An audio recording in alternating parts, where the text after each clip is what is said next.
The Emirates NBA Cup is here. You can win big getting in on the action at DraftKings Sportsbook, an official sports betting partner of the NBA.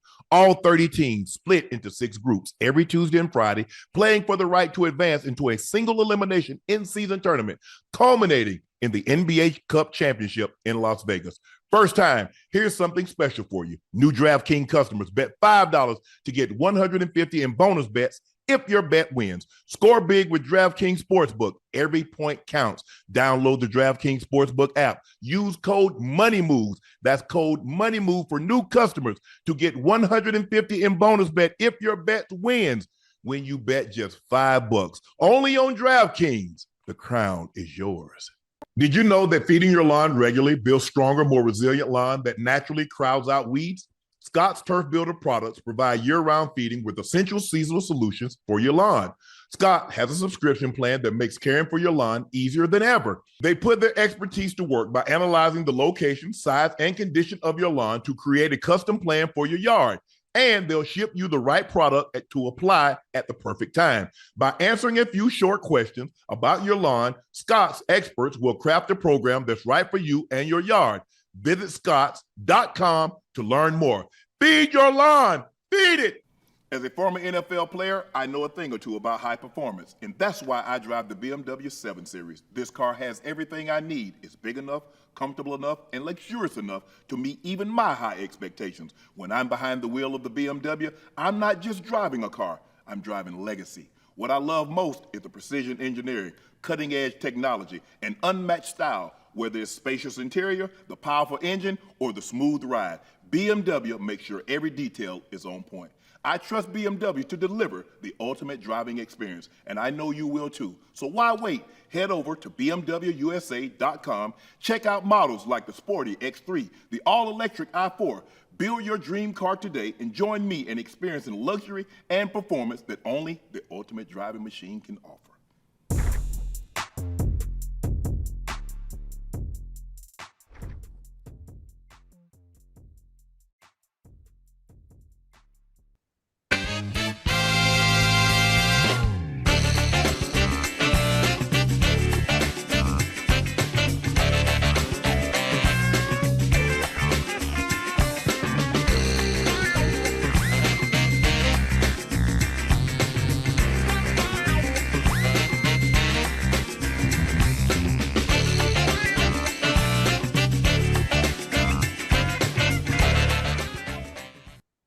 Hello, ladies and gentlemen, and thank you for joining us for another episode of Nightcap as you watch the number 12 Georgia Bulldogs take down the number 10 Tennessee Volunteers, 31-17.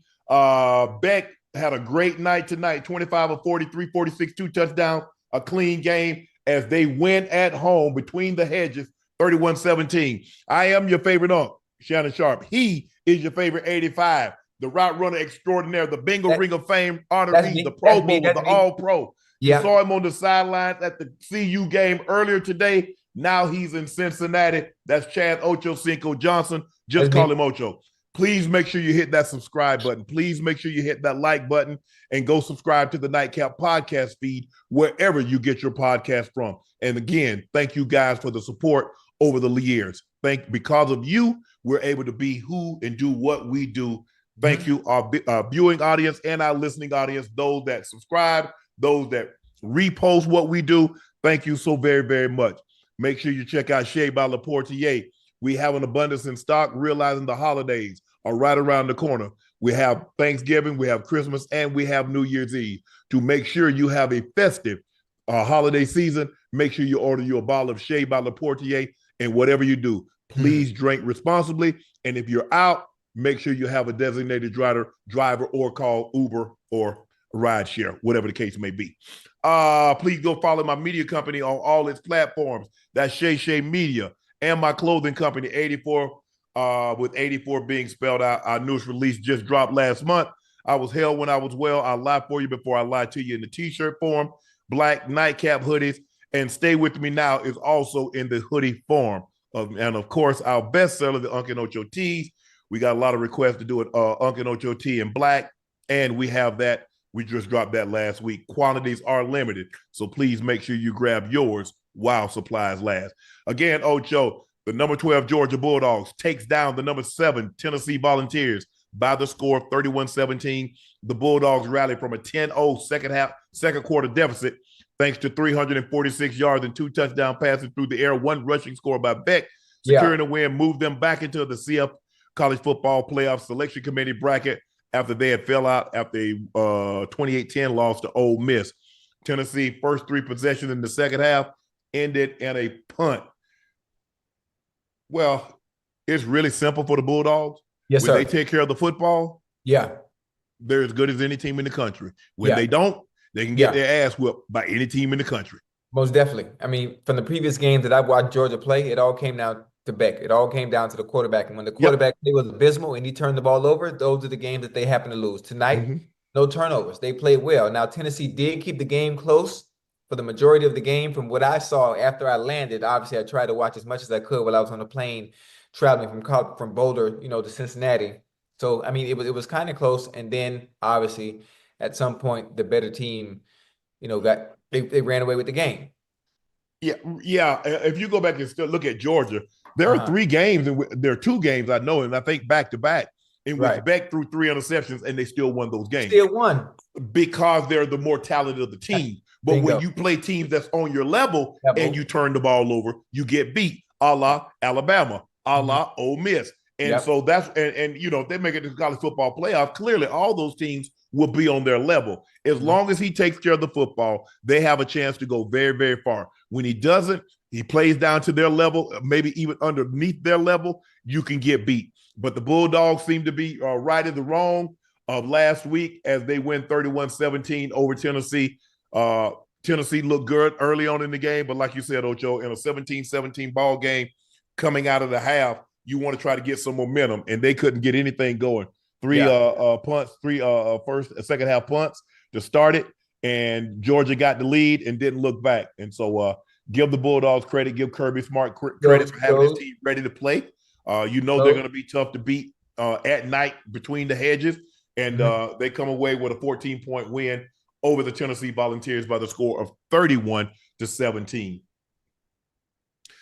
Number 17, Colorado continues to roll as they beat Utah 49-24. Travis Hunter was at it again, plays both sides of the ball. He had an interception and he had a touchdown run. His stat line, 5 catches, 55 yards, 1 carry, 5 yards, a touchdown, 3 tackles, an interception, and a pass breakup. Ocho, what other college player can put up a stat line like that? Travis is now the Heisman favorite, according to DraftKings Sportsbook. The Heisman front runner is now just 89 yards shy of 1,000 receiving yards this season. Ocho, when you look at this game, you were there. Yeah. Think about this. Yes, sir. They had 3 turnovers and they put up 49. Yeah.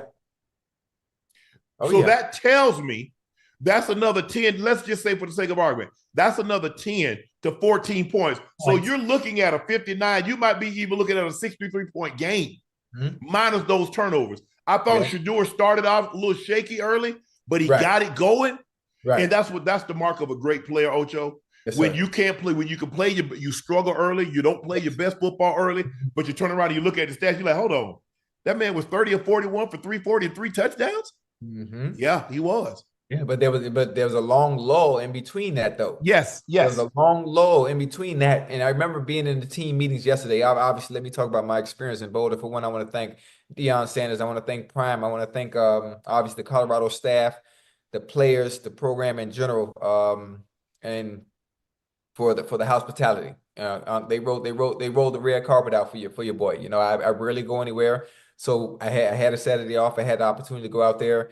And it was unbelievable. Obviously, I think my last time in Denver, I remember John Lynch was the safety for the Broncos, and I think Champ might have still been there, if I'm not mistaken. Now that's how long it's been since I've been there. So I didn't know what to expect.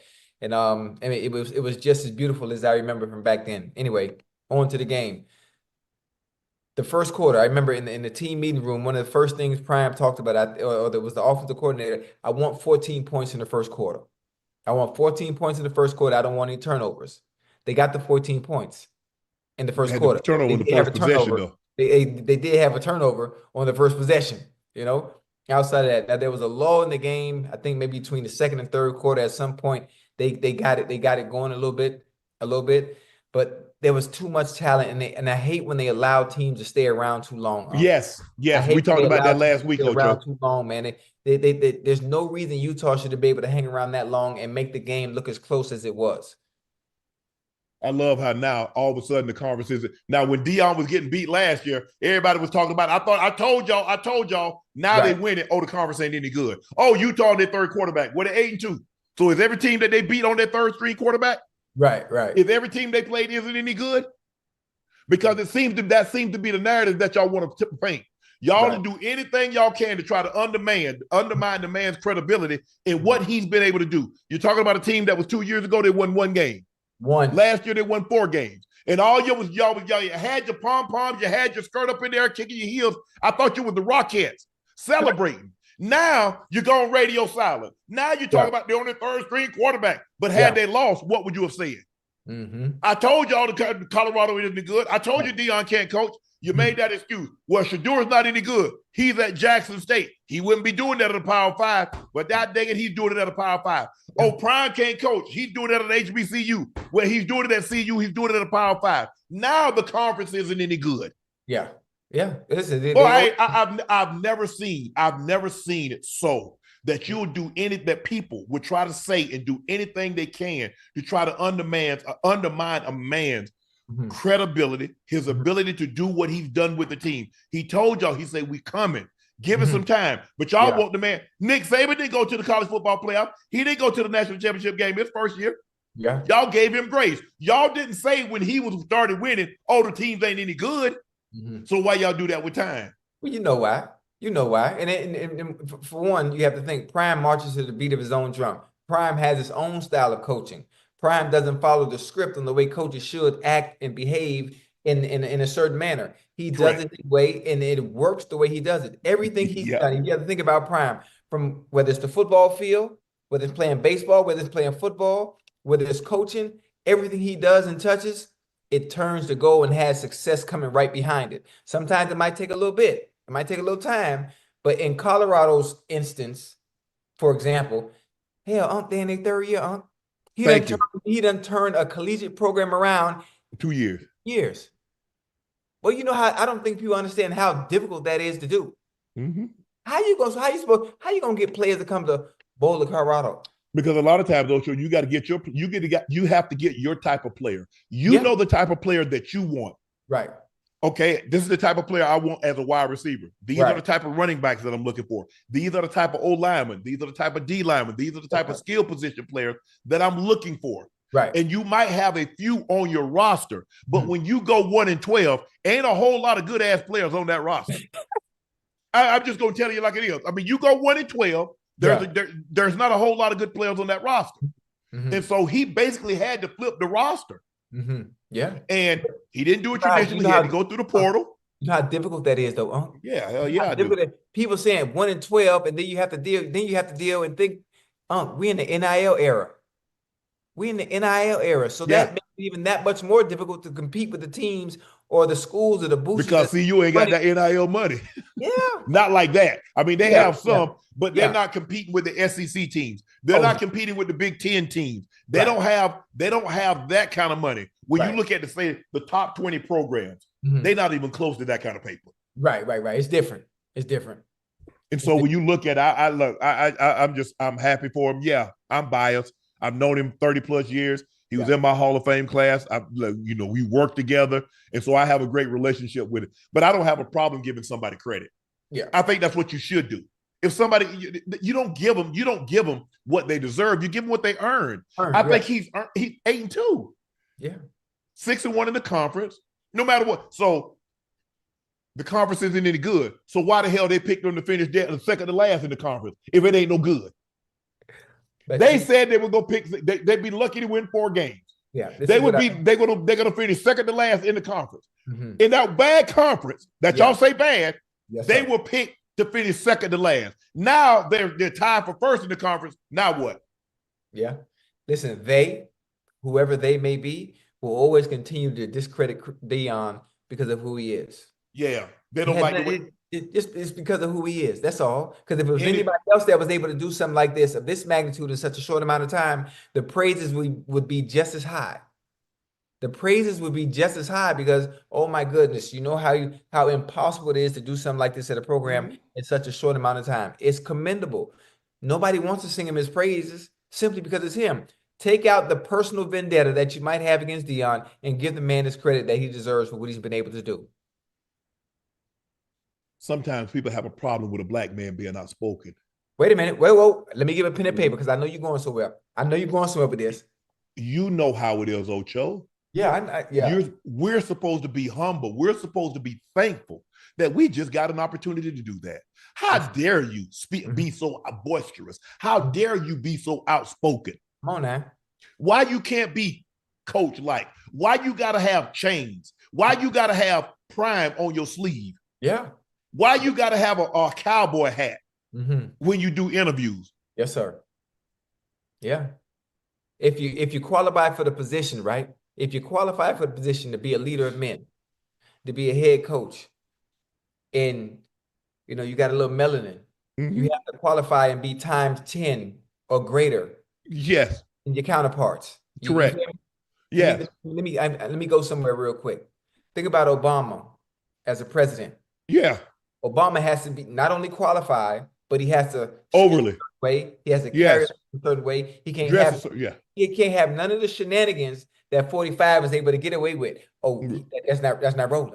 You can't wear a brown suit. You can't have a cup of coffee in your hand when you go to Air Force One because you got to be able to salute the military, and that hands need to be empty. We get all of that. We understand that. But let me ask you this. Let's just say, for the sake of argument, and that's what we're doing here. We're having a conversation. Let's play devil's advocate. Let's just say Coach Prime would talk to his players and do his players what Brian Kelly does to his players at LSU.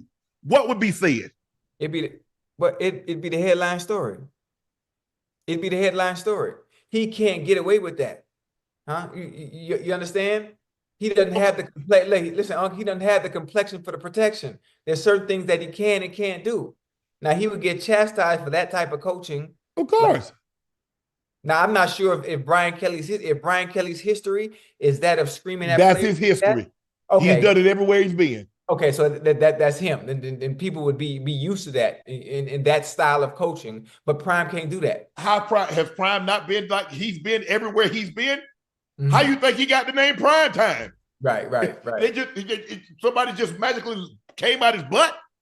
He's been calling himself Prime Time since '87. Right. Damn near 40 years. He's been this way. Did you not see him on draft? Did you not hear the story about the team wanted to interview him? He asked him, where are y'all picking? They said such and such. Well, I ain't gonna be there. He got up and walked out. He dilly down around at the combine. Had everybody like, man, is he gonna run? He comes in, takes his sweats off, runs 4-2. And out of there. Yes. And left. Hey, that's funny. Yes. They know exactly who he is, but this is what happens when you don't conform. This is what happens when you don't conform to the way they think you should be. Once you're in a position of power, yes, a leader of young men, they want you to conform and do it in a structured, organized environment, like a guy. Do it like we do. Yeah, no. That's not Prime, and it's never been Prime. Never. It's not going to be him. He has a way that resonates with the kids today. He talks to him in a language in which they understand. Yeah. And he gives it to him in the most simplistic term, because how you do some things is how you do all things. And football is a microcosm of life. He's like, I'm just not trying to put guys in the NFL. I'm trying to make great husbands. I'm trying to make great community men. I'm trying to make great leaders. So at the end of the day, yes, I want all my players to graduate, because I understand all of them are not going to the NFL. But in whatever they choose in their life, I want to make sure they're successful, and I want to make sure I've given them the tools in which they can use to become successful. But somehow people, if I don't like you, because here it's fruit of the poisonous tree. Yeah. If I don't like the tree, any fruit that it bears, I don't like it either. Wait, hold on. I heard something I ain't never heard before. Say that again. It's fruit of the poison. It's a criminal justice term. Okay, the fruit of the poison is the root of the tree? No, I said it's the fruit of the poisonous tree. So if a tree is bad, any fruit that it bears. So if I don't like Coach Prime, anything he touches, I got a problem with. Okay. I got a problem with CU. I had a problem with Jackson State. I had a problem with Trinity Academy. I got a problem with Shedeur. I got a problem with Trav. Mm-hmm. I have a question. Now, yes. what I don't want to happen is that I don't want those that are in positions of power who are able to make certain decisions. Let's say, for instance, not Hall of Fame voters for the Heisman. I don't want voters that are voting for the Heisman to allow their hatred or their dislike for Prime and his coaching style and the way he carries himself and the way he conducts himself and the way he coaches to affect that of the players that are deserving of that goddamn Heisman, especially number 12. Let's not do that. Let's not be egregious because of your personal vendetta against a head coach that's done a fucking phenomenal job. I personally think Ocho, they realize that they're looking at the best player that they've seen in college football in an extremely long time. The amount of snaps that he plays, the impact that he has on both sides of the football, not only offensively, but defensively. He can flip the game just like that. The catch that he made, the touchdown run that he had, the pick that he had. There have only been a few guys like that. They was like when I played, there were a few guys that I stood up and watched. Barry Sanders, when Barry Sanders was on the field, you didn't sit down. You stood up and watched because you wanted to see what he was going to do. Well, Jerry Rice, there are a few guys that when they came and you had to see because you needed to see it. And the Jumbotron wouldn't do it justice. You needed to see it for yourself with your own two eyes, watching that man do what he does. Yeah. Go ahead. Where were you when Peter Warrick was at Florida State? I was in the league. Where were you when Randy Moss was at Marshall? I was in the league. Where were you when Tavon Austin was at West Virginia? Yeah. I was we played I played Randy in 2001 and I played him when I went back to Denver. But you realize that it was special. He could do things that very few people, if not any, could ever do. His God-given ability, he could run fast. Mm-hmm. I heard Coach Saban say something today. It was a lot of the great coaches. I think it was Coach Belichick, it was Coach Saban, it was Coach K, and it was somebody else. I forget who it was. And Coach Saban said, "Talent isn't talent unless you can use it." Mm. Wait, say it again. Get it one more time. Talent isn't talent if you can't use it. Because how many times, guys, Ocho, we've seen guys have talent. Right. What they do it on the corner. Yeah. Yeah. They can play basketball. They can run that football, catch the football, throw the football. They can play basketball. Yeah. They choose that. They choose. God gave you that ability. And for you to squander it. Right. Is to not take advantage of the gift. Is demeaning. Yeah. To have that ability. Right. And to abuse it. But, Coach, congratulations. In his post-game news conference, Time had this message for the Heisman voters. He said, "Don't allow their hatred for me to interfere with our kids' success. They got to stop that. Y'all got to stop some of y'all like that. Y'all got to stop that. Man, give these kids what they deserve. Man, I had my turn. I played 14 years. Yeah, they had 14 years to hate me. Now let it go. Let it go. Yeah. Let it go." But they won't. You know how they are. But this is the thing. Brother, 12 is going to extend himself so far ahead in the Heisman race, they're not going to have a choice but to bless him. They're not going to have a choice. They ain't going to have no choice. We've seen stuff like this, but not to this extent. He's doing something special that's never been done before. You can't take that away from him. No. You can't take that away from him. That young bull got the anointing, man. He got that oil on him. Like I know it's not Sunday, but I'm not going to preach tonight. But I'm gonna save it for tomorrow's show. He's special. There's no question about it. He's special. You just want to try to get the ball and to hear Time talk like, hey, you try to get the ball in his hands without disrupting your offense. Yes, sir. Because you can, Ocho, sometimes you can feed the ball and you get all the other guys. Now, Ayyy just standing around watching. Mm-hmm. And then when it's their time, they're like, well, hell, I spent the last quarter and a half watching y'all get the ball to Trav. Okay. So I think Pat does a great job of spreading the ball around. I think Shedeur does a great job. I think Pat does a great job of calling plays. Right. Shedeur does a great job of spreading the ball around. You see Shepard have two unbelievable catches. You see Webster. Mm-hmm. And then Trav had a quiet day receiving, but he made a big fourth down catch. Mm-hmm. He got a huge pass interference call. So those are the things that goes unnoticed because he didn't score points, Ocho, but we understand it was 4th and 5, and he caught a big first down that put him at the 6-yard line. Next play, to throw the ball to Shepard. Mm-hmm. We see the pass interference that he got called. So hold on. What about the 50-50 ball he caught in between two players? Yeah, that was on 4th down. That was 4th down? Yes. Okay. They went for it on 4th down. Man, yeah, he nice too. Oh yeah, for sure. Nice. And so that's what I love that about Pat doing a great job of calling plays, and Shedeur is doing a great job of spinning the football. Guys played well to get Miller. You think about it, Miller had 6 for a buck 8 and a touchdown. Webster 10 for 77. But and the big punt return. Remember, Ocho, he had a punt return. He almost got loose on the kickoff return. But punt return, he said, okay, y'all keep on playing with me. Shepard had 5 for 71, 2 touches. Trav had 5 for 55. But this is what we know. If they can protect Shedeur just a little, he can flat out spin it. Man, listen. He can flat out spin it. If you give him any time, he gonna kill you. You can run man, you can run zone. He's able to read everything, regardless of what you do defensively. Give him 3 seconds. Matter of fact, give him 2.5, depending on who you're playing. Because as the competition gets a little better, especially if you talk about playing in the Big 12 championship, you're gonna need that goddamn offensive line as stout as possible.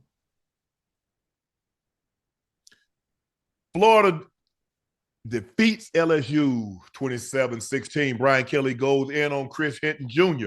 Hold on, that Chris Hinton? Like his dad was an offensive lineman. He was a part of the trade for Elway. If that's Chris Hinton, I think that might be Chris Hinton's son. But he was a part of the trade in 83. You said it's Hilton? I thought it was Hinton. Chris Hilton Jr. On the sideline after he mistimed the jump on a deep ball.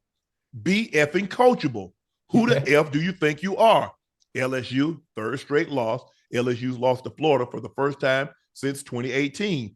This came despite running 92 plays and having the ball for more than 41 minutes. Kelly's win streak of 10 win seasons will end at 7. Kelly won double-digit games in each of his last 4 years at Notre Dame and extended it with consecutive 10-win seasons in Baton Rouge. But losing 3 in a row to Texas A&M, to Alabama, and Florida makes it impossible to get them past 9. Man. Hold on, how you gonna tell the man? So the man mistimed his jump, right? And so you think that's coaching?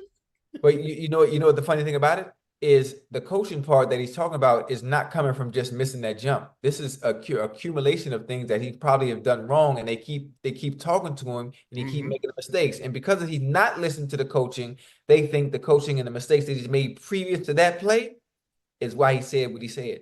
It got to be. It got to be. And I'm mad. Goddamn man. They need to. You know what? They need on these airlines when I'm flying. They need to have TVs on these airlines. They got TVs on the airline. I was on Southwest. Southwest got no TV. There's a reason why you pay $32.14 for a ticket. Well, I was just trying to get to Cincinnati in the most fiscal way possible. Okay. That's a discount. Southwest is considered a discount carrier. I don't like the way you just said that. I'm not saying it any kind of way. I'm just telling you what it is. What it's called. Listen, it's not a discount carrier because it's Southwest. Because the plane, regardless of the name that's on it, all you're doing is paying for the name, huh? Because Ocho. American Airlines and Delta and United, it's the same planes as Southwest use. It's the same plane. But they're not You paying considered for the discount. name. Let me ask you a question. Talk to me. Ocho, all I'm saying is what they're referred to as. Okay. Discount carriers. You get mad at me. It ain't my fault. I'm not getting mad. I just don't like, the way let's say like a pair of jeans, right? A pair of Levi's jeans. You get a pair of Levi's jeans, you get a pair of Levi's jeans for $32, right? From the thrift store. You go to Louis Vuitton got that same material. They take the Levi's off, they put the LV on there, and they charge you $1,900. It's the same goddamn, it's the same goddamn. But when you go to those stores, the TJ Maxx, the Rosses, what are they considered? Are they considered high end or are they considered discount? They low end. They consider. I'm just saying. So why you getting upset with me? Because that's what they can refer to Southwest in some of these. I didn't say it's anything wrong with it. I just don't like the way they construct the wordplay to make it seem like it's a bad thing when it's really all the same thing. And all you're simply paying for, what people don't seem to realize to understand, you're paying for the name when the product is really the same. Ocho, that's with anything, Ocho. You're right. I mean, you go buy meat at one place, you can buy a 8-ounce filet at one place and go to another place that's high end, and they're gonna charge you double the price. But you know that. Because of where you're going to eat it. Now, yes. It's funny, the fact that we talk about it, I don't think people know or understand that what we talking about. But they think they're getting something better because the price is higher, when all in actuality, all you're doing is paying for the name. Yeah. And you go to Costco, they sell steak, they sell shrimp and crab claws. You go to one of these high-end food grocery stores, yes, sir, and it's going to cost you more. Yes, sir. It just is what it is. I'm not saying there's anything wrong with it, and I'm not saying there's anything wrong with you flying Southwest. But I'm just saying because they have to, in order for them to consider themselves that, they got to cut costs somewhere. Ocho, right? You're right. They can't give you a first class ticket for $200 while the same ticket on Delta is $2,000. I mean, they gotta get their money from somewhere. Yeah, you're right. Somebody say Southwest got TVs, Ocho. Shit, not the one I was on. Well, I don't know. Like I said, I don't know. I don't know. I've never flown Southwest, so. But back on topic. Florida's been abysmal this year, right? If I'm not mistaken. Florida. Oh yeah. I had a chance to fly. I said, nah, I'd rather go through Salt Lake, go to hell, and then I'll be ready to come on home. But I'm not doing that. But you know, Ash, Gator Ash, you don't care.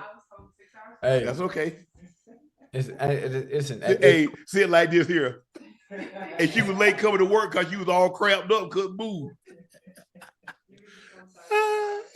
Oh man, listen. It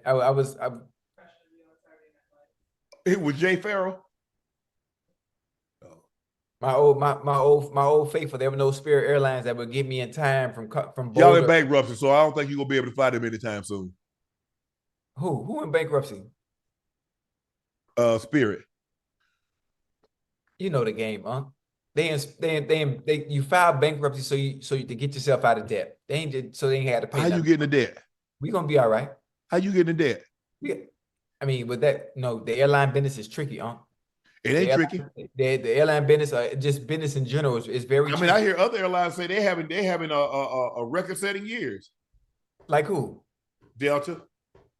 You do understand Spirit is still the safest airline to fly, right? No, it's not. Hey, despite their financial issues, they're not.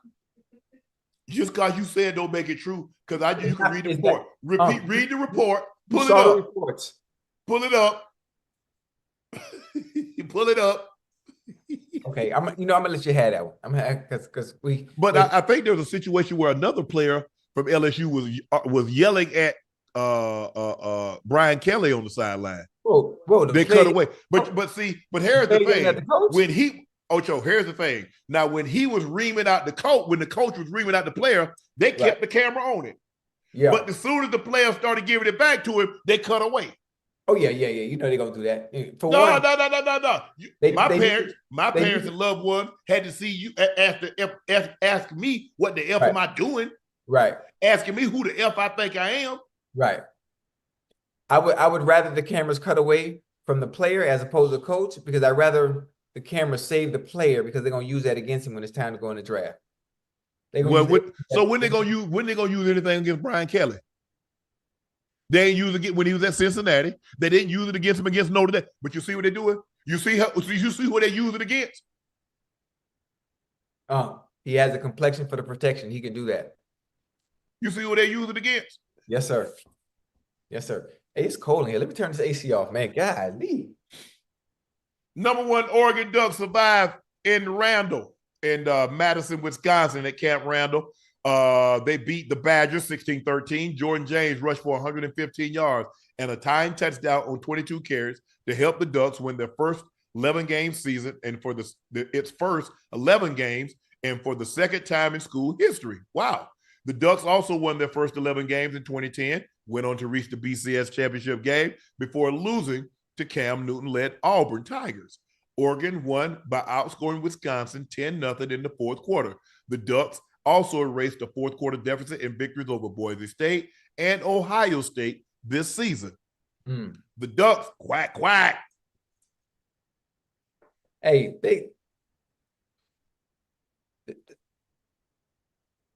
I don't understand the top teams in college football. What don't you understand? Week in and week out, they up and down. There's no dominant fixtures. The Georgias, the Alabamas, they dominate the entirety of the season, obviously until they get to the playoffs. Everybody's up and down depending on who they're playing. There's no reason Oregon should be struggling against a Wisconsin. There's no reason. Teams that are playing are supposed to be challenging for a national championship. And it just shouldn't happen. Everything just seems so inconsistent. And I swear for God, I think it's because I don't want to use NIL as a reason why, but it's even the playing field with all teams across quarterback play. What teams are successful in the NFL? Look at the quarterbacks. You think it was that bad? That the quarterback play for Oregon was that bad today? No, they're on the road. Wisconsin is not an easy place to win. But, you're dealing with 18, 19-year-old kids, Ocho. These are not professionals. They don't understand that environment. We understand what it's like to go and play in Pittsburgh. We know what it's like to go play in Kansas City. We know what it's like to go play in Buffalo. These kids, a lot of these kids haven't been in that hostile of an environment. Right. Just playing on the road varies where you're playing. Pittsburgh is different. Huh? Go ahead. You think that affect the kids, huh? Oh, hell yeah. The atmosphere? Yes. Yes. Okay, that's it impacts professionals. How many times they get penalties, get a procedure? Oh yeah, because you can't hear. Okay. I thought you meant the hostile environment. Like, of course, yeah. I mean, I hate. Maybe there's something wrong with me. I prefer playing at away games and being at hostile environments as opposed to being at home. I want to be at home. I want to be able to hear the snap count. Huh? I want to be able to hear the snap count. I'm looking at the ball anyway because I can't. I'm looking at the ball. I just need the ball move. So whether I can hear the snap count or not, whether we're going silent, whether we're playing home or away, I'm not listening to the cadence anyway. But see, I can't look at that because I got a guy on my head. Oh yeah, you always got somebody on your head. Yeah, I can't be looking. You always looking in there like that. Yeah, at the tight end, you got a little grace because he has to give you a full yard, right? Yes. Okay. He ain't no full yard. His helmet just can't be over the line of scrimmage. And I'm normally crowding the ball because I want to be as close to getting to where I need to be as possible. Right. I ain't trying to be back. Some people, I'm like, bro, why you a yard and a half off the ball? Damn that. Get a little freedom. Yep. Hell yeah. No, yeah, exactly. But the Ducks survived, and it looks like this probably gonna be them in Ohio State again in the championship game, huh? Probably. And it's in Indy. Because that's where it was last year, I think. That's where it normally is. The Big Ten is normally in Indy. Yeah. Yep, Lucas Oil. Yeah. So it's gonna be a very interesting game. But that's the mark of a good team. You find ways to win. You outscore the opponent in their building by 10 points, and you squeak out a victory 16-13. Give the Ducks credit. Do they have another game? I think they play 12, and then they got the championship game.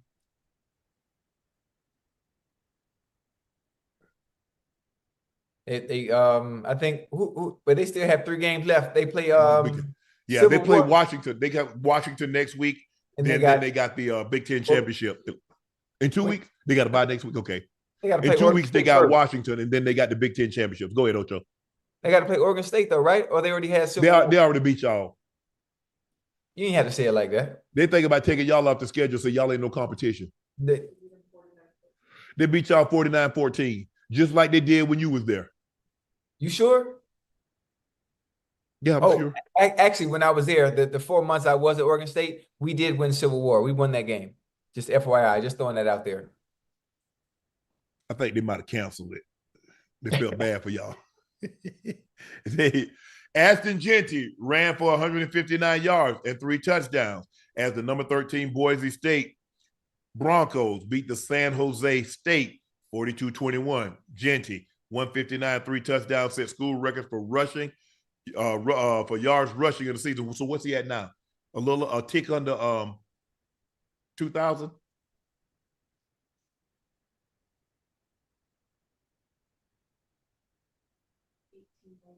He's at 1893. Ocho, how many games left?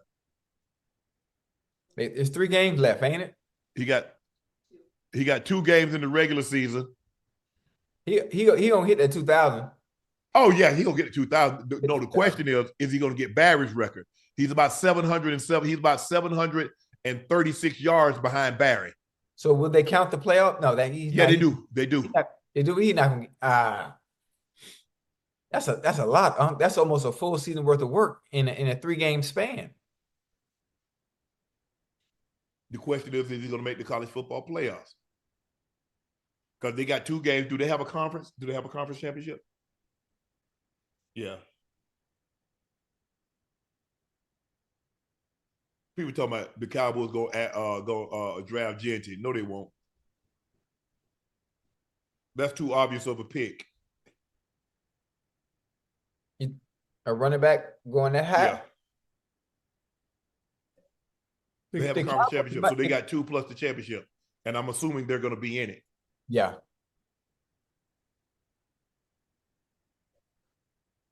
Clinton. Yeah. So who do they have left?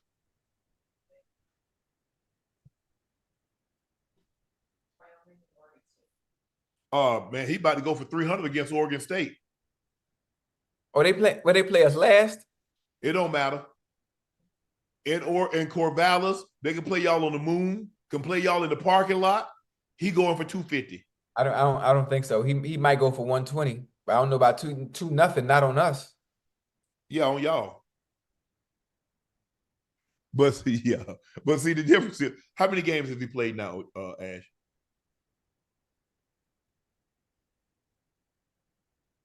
$10 or $11. See, Barry rushed for 2,600 in 11 games, but Ocho. Oh, so he needs 735 yards to keep.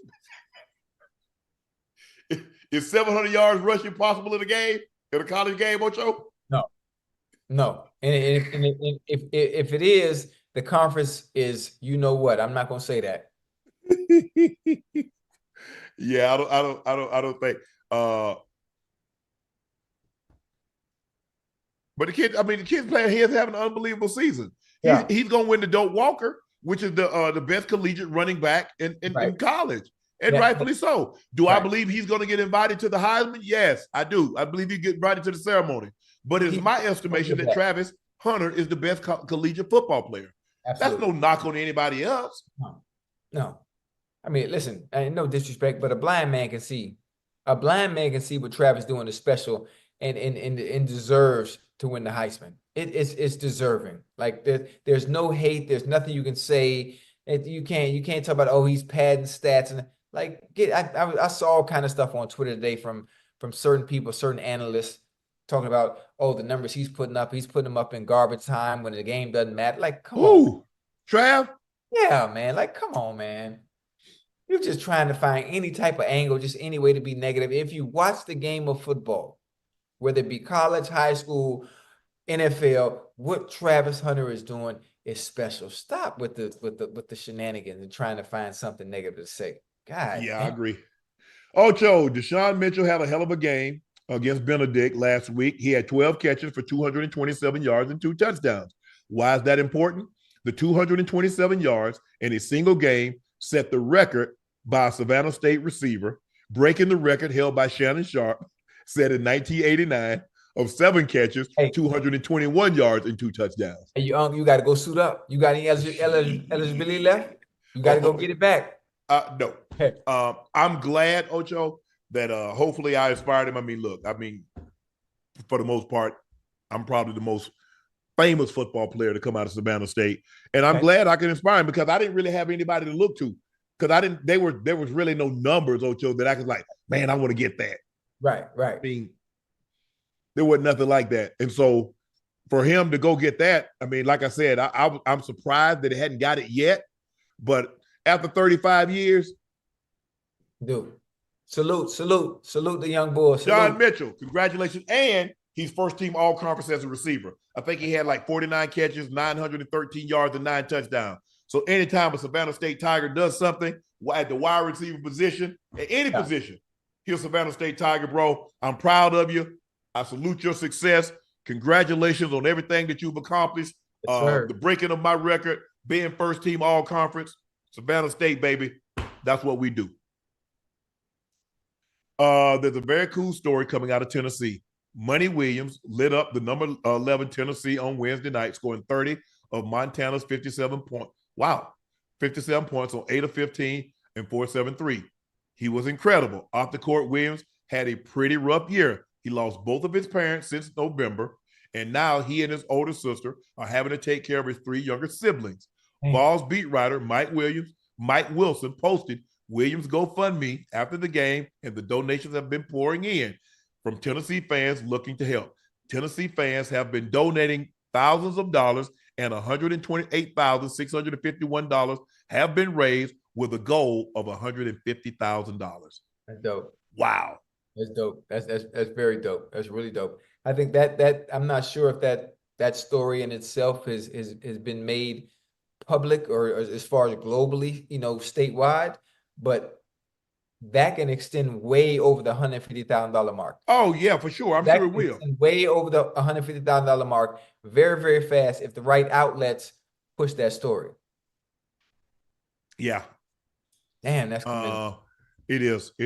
I'm gonna get his information. I'm gonna donate also because we need to get that restaurant that the people walked out on. So make sure we have the team get that information so we can get them taken care of. But that's an unbelievable story. Money, bro. I am so sorry to hear about your mom and your dad. But you and your sister stepping up and doing what your mom and dad would be so very proud of you doing, taking on the responsibility of your younger siblings. And I know that's a tall task. I mean, because you really haven't had an opportunity to grieve because you have to be a parent now. And, while you might want to grieve, you realize that you got 3 younger brothers and sisters that's counting on you to be the fill-in parent now. Yeah. So, bro, continue success. Keep your head up. Unbelievable. Puts everything in perspective. Lets you understand what's important and what's really, really, really, really important. And family is the most sacred thing.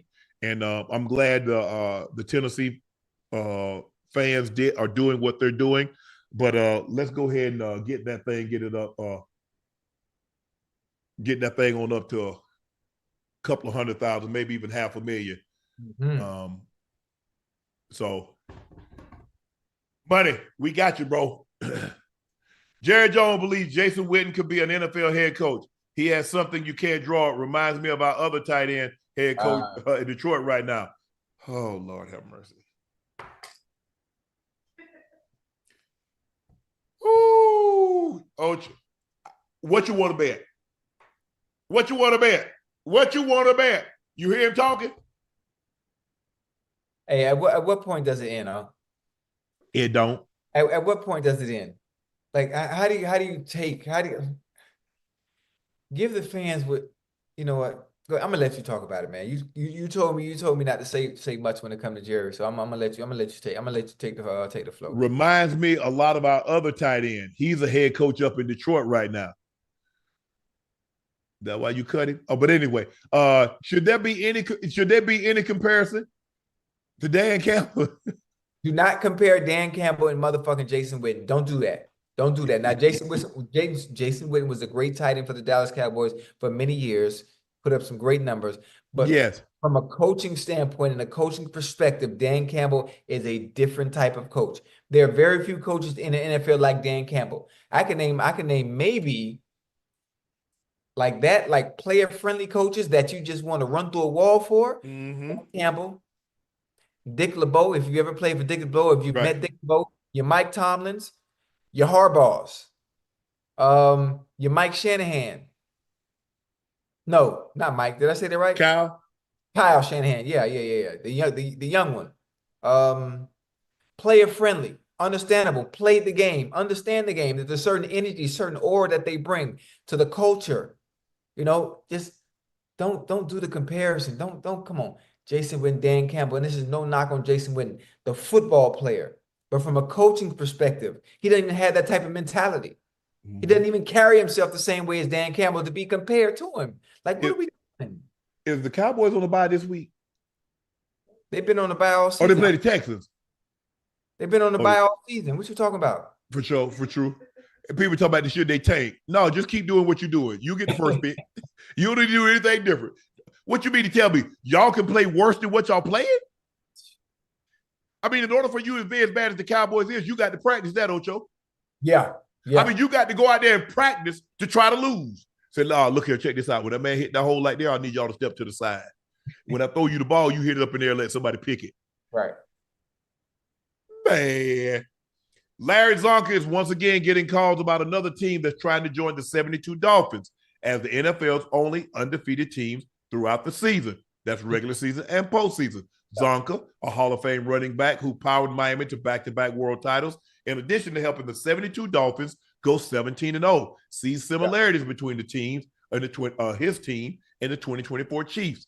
It's fun to talk about a team that's showing that kind of reminds me of the Dolphins. The attention to details. They're willing to not to take care of business, about their own, not worried about their own statistics, but about winning. It's reminiscing. And I kind of get a kick out of the quarterback and that coach. It brings back memories. Yeah. I don't know if Andy don't remind me of Coach Shula. No. His personality is a lot different than Coach Shula's. Mm-hmm. And I don't think the Chiefs are here. I don't even think, honestly, the Bills are 3-1. The Bills are 3-1 against the Chiefs in the regular season. Yes. Now, that's a different thing. I have the Bills winning the game tomorrow. I have the Bills winning the game tomorrow just for the simple fact that Josh Allen and what they've been able to do offensively, him not turning the ball over, them being able to move the ball up and down the field, whether it be the pass, whether it be the run with Dalvin Cook, some of the creative things that they're doing, and not putting Josh Allen in harm's way, where he's normally turning the ball over a lot. This season, he's protected the ball very well, and the Chiefs have started so slow. They started so slow, and I know when it counts most, Patrick Mahomes has come in and clutch on those drives where you just got to have it. Absolutely. He always delivers like FedEx and Amazon, but I have the Bills winning tomorrow. And that's no slight to the Chiefs, but if you are going to lose, this is a game you want to lose and get that win, get that taste out your mouth now, and then carry yourself on into the back half of the season and pick up where you left off. I think the Chiefs are 2.5-point underdogs. See. What is the DraftKings setting the line at? Vegas, all in my business.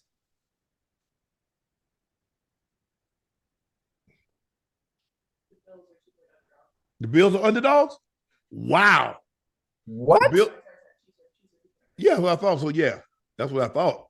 Wait, the Bills underdogs? Oh, you got that right? The Chiefs are. Oh, I was finna say, come on now. Yeah, the Chiefs are underdog. 2 points. Okay. Hey, Ocho, somebody in the chat talking about my grandma's single. What about your grandma granddaughter? Is she single? That's what I'm looking for. That's what I'm looking for. I don't know who told you. They done told you wrong. Hey, but I think you know you might listen. I don't mean, I know we talking football right now, But you need someone around your age though. Somebody that got something going on. You know, somebody that's a little seasoned. Somebody that's They got people that's younger than me got stuff going on. I mean, stuff that you can relate to. I can relate to anything. That's why we have a podcast that talk culture, we talk sports, we talk some of everything.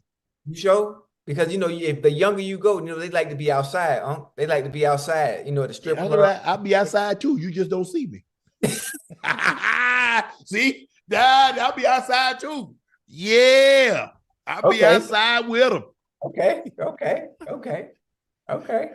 Nah. Man, they look at Ocho. They say you only as young as the woman you feel. I feel 30-ish. Okay. I like that. Hey, you could date can you date 30? Can you date 30 and deal with the games and the indecisiveness, the overthinking, the analyzing, the not knowing what you want to do? And look, it's just like all 50-plus-year-old men are is not stable, it doesn't know what they want to do. Not all 30-year-olds. There's some, obviously. Yeah. There's some 30-year-olds that's more grounded than others. Right. Know the one I'm looking for.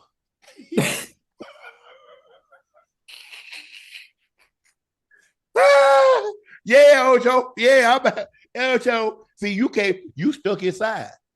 Hey. Huh? Who you? You stuck. What you mean? You stuck inside. You got to work on. You working on something right now. Let me handle this. Hold on. I'm working on these 3711 jobs I got. Is that what you're talking about? Saying? But you keep focused on that. Let me focus on this other stuff. Okay. I got you. I'm with you. The Seattle Seahawks had planned to draft both Deebo and DK Metcalf in the second round in the 2019 draft. But the Raiders backed out at the last second and screwed Seattle over. Ocho, would this have been the scariest receiving duo ever? You know what? They would have been a scary receiving duo, but who was going to get him the goddamn ball? That's the most important part. Listen, a team is only Russ played with DK. He didn't have Russ throwing him the ball. You said they would have. DK Metcalf. I mean, not DK. Deebo was supposed to go to Seattle. Yeah, they were going to trade. They were going to trade, but the Raiders backed up out the deal. Oh, okay. Now that would have been nice. That's what it meant. You had me thinking they were supposed to be at the Raiders together. Okay. No. They were supposed to be in Seattle together. That would have been nice. That would have been. Hey, hold on. With Beef. Wait, no. Beef Russ didn't play with DK, huh? Okay. Yeah, that would have been nice. That would have been nice. Yeah, I don't know about the best receiving group ever. Ever? Hell no. Hey, good though. Hell no. You got two of the same players. One just tall and one just short. That's it. One just tall and one just short.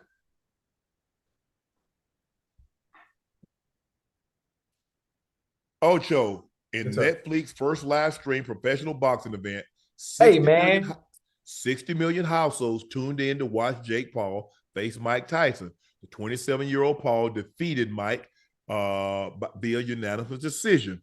Ocho, what did you think about the fight? What did I tell you was going to happen, man? I told you it was going to come down to stamina and conditioning. Jake Paul won round 2 to 8. Round 1, for people in the chat, round 1, if you're paying attention, when Mike came out there and applied pressure and opened up and volume punched a little bit, just a little bit, and he scared the shit out of Jake. If you watch go back and watch round 1 again, and Mike was actually Mike for a little bit. Even a 58-year-old Mike made Jake Paul uncomfortable. He's not used to that. You can't train for that kind of fighter. I don't care who you spar with and how many rounds or hours of sparring you do. No. You can't. No. After round 1, I'm not sure why Mike stopped. I'm not sure why he stopped applying that pressure. He was scared. What you mean? He got tired. The same reason when people running and they get tired and they start walking. Yeah, that's why. You said, man, why you stop? I was tired. Yeah, you're right. Hey, he caught Jake with that left hook twice. I think maybe twice. He ain't throw the uppercut not once. He ain't throw the uppercut once. And then I seen there was some rounds in the later rounds where Jake hit him across the head and he was backing up. He was biting on his biting on, he always keep Gloves, he always yeah. guard high. It was just, it was very uncomfortable for me. Yeah. It Look, was very uncomfortable for me what do you expect? to see Mike going backwards, Unc. To see him going backwards. Mike don't fight off his back foot, Unc. Mike come forward, baby. It just, listen, kudos to Jake, kudos to Mike for getting in there and living out a dream, allowing his kids. I saw his, what he wrote on Twitter, on X, excuse me, what he wrote on X about his kids being able to see him standing there against somebody, 30, 20 some years younger or whatever, man. And I'm glad you were able to fulfill that dream or whatever it might have been, and being able to get back in the ring after 22 years. I salute you.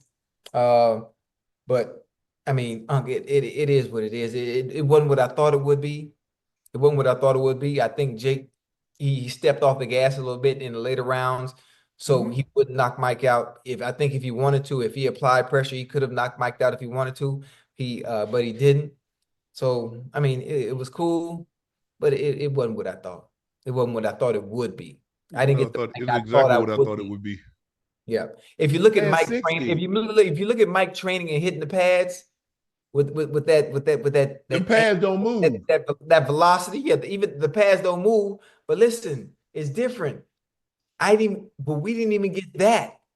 We didn't even get that type of Mike, that coming up under like and just letting it go. Like that round one, I was like, oh shit, boy, Mike finna kill this motherfucker. And then when round Ocho. came, that it was a wrap. Ocho. You know how it is, man. You know boxing. Yeah. You got to be well conditioned. Very, it's different, huh? And because the thing is, it's not that you're just running, you're throwing punches. So you're using every part of your body. Your arms, your back, your shoulders, your legs, your core got to stay tight. You got to be mentally focused because you don't know where punches are coming from. Yeah. I mean, sometimes you can get fatigued mentally. That'll drain you. Yeah. And then, Mike 58. I mean, I don't know what people was thinking. I got exactly what I thought. I saw a 58-year-old fighting. His legs went up. Fighting, doing a cardiovascular. I could see Ocho if it was like weightlifting. Like you got guys in their 50s that are still strong. But it doesn't require the cardio, the lactic threshold that it would require as a boxer. Yeah. So I don't know what people thought they were gonna get. Yeah. Like, oh, Mike retired 22 years ago. Why? Because he didn't have, because he didn't have the desire. Hey, what you doing? Hey, his legs went up underneath him either. They was underneath him that first round though. That first round, hey, he scared the shit out of Jake, boy. My legs be up underneath me for that first round. I know he thinking in his head like, whoa, Mike, what you doing? Ocho, my legs be up under me for the first round. Is this when they ask for that second and third when I ain't got nothing for? You know what I'm saying, Ocho? Hey, I'm 56. Yeah. Matter of fact, speaking of boxing, I'm glad you brought this up. There's it's called Misfits Boxing. A bunch of content creators, YouTubers, and they have a Misfits Boxing. One of their fighters called me out today, Anthony Pretty Boy Taylor, and he asked me, can I make 175 pounds or can I make 180? And I told him I can make whatever you need me to make. So at some point in the future now, I might have to. I need my nightcap trunks. I need my nightcap robe. And so I ain't putting you in all that nightcap gear so you get knocked out. And they see, and all they gonna see is Unc Ocho, my face and your face on the trunk. Hey, Unc, I got you, man. Yeah, I got you, baby. We good. So I'm gonna make sure I'm gonna get that in the works too. So that'd be a good event for all. I tell you, I got a perfect person you can fight. What? No, I'm fighting him. I want him. He called. You can fight Speed. Who? Speed. Who's that? The content creator, YouTube guy. Nah, he too little. Nah, he said he ready. Nah, Unc, he too little. I want to fight an actual fighter. He said he won't Floyd Mayweather. Come on, man. I'm just telling what he told me. Yeah, I know. He tell you, but sometimes people just be talking just to talk, thinking it's what they want. Everybody got a plan till they get punched in the mouth. Yeah. Hey, Anthony Pretty Boy Taylor, man. Whenever you're ready, baby, Talk to me. Send the contract. It got to make sense. It got to make sense. And one thing about these hands, they fly, baby, and they do deliver. I ain't talking about Amazon. But see, I don't know if them hands been updated yet. Oh, they've been updated. I ain't stopped training boxing yet. I've been the past 4 years. You got to think. I've been training now seriously, taking it actually seriously since 2021. The problem is I ain't really had nobody to fight. I've been waiting on Andre Ward. Andre Ward running for me. He's scared. You know. I think that's what you call it should fight. Who? Logan Paul should fight Andre Ward. Or Jake Paul should fight Andre Ward. No. Why not? You gonna get the man hurt? Don't do that. Get who hurt? Jake. What you mean? He can't get in the ring with an experienced fighter of that magnitude. That's an elite fighter. You're talking about you want to get in the ring with him. I beat Andre Ward ass. I'm different. I'm a fighter. How about you fight Jake Paul then?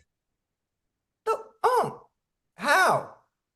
What you mean how? Easy. Get in there, put gloves on, put trunks on, boots, and go to work. All right, cool. Tell Jake, send me the contract. Matter of fact, listen to this. Think about this right quick. Jake is from Cleveland, Ohio, right? Think about how big this would be. He's from Cleveland, Ohio. I played in Cincinnati. We can have the motherfucking fight, right? At Paycor Stadium. We can fill the whole stadium at Paycor, right? Boom. Netflix, what have you, or whatnot. Battle of Ohio. Okay, guys, I'm putting in right now. I'm going to be looking for a new co-host. When this fight taking place? Hey, I'm going to go applicants. Get your applications in. Need to be versed in a lot of different topics. You can talk football, talk basketball. I'm sure you can research things on track and field, things of that nature. You got to be able to spell too. Yeah.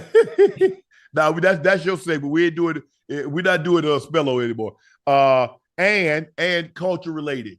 You need to know R&B. You need to know pop. You need to know things that's going on. Because Ocho fight Jake Paul or Andre Ward. Unfortunately, I feel I'm gonna have me a new partner. You won't. You know that's gonna pay dividends for us. You know, as not only are we the best podcast there is. How's it gonna be a dividend for us if I got to get a new partner? It ain't gonna be Unc Ocho no more. Yeah, it is. Man, listen, come on. It's gonna be Unc No. Nah, I'm gonna be good, I'm gonna be good. You got listen, think about imagine me coming out, you walking me out. You know how they be having rappers walk them out. You walk them out. You know, you and Ash walk me out. You know, I got my robe. How far is the ring? Because my knee bad. I can't walk that far. Man, I be telling Jordan, man, hey, how far is this thing up here, man? He be talking about, man, it's just right around the corner. I said, man, you should have got me one of those little carts. Hey, I think that would be dope, man. Just think about it. Nightcap. Ocho versus Andre Ward. Ocho versus Jake Paul. We might come out better in a wrestling match. No. I want to, man, listen, God bless me with these hands for a reason. Now, you people think my feet fast. You should see these things here go. Huh? You should see these things right here go.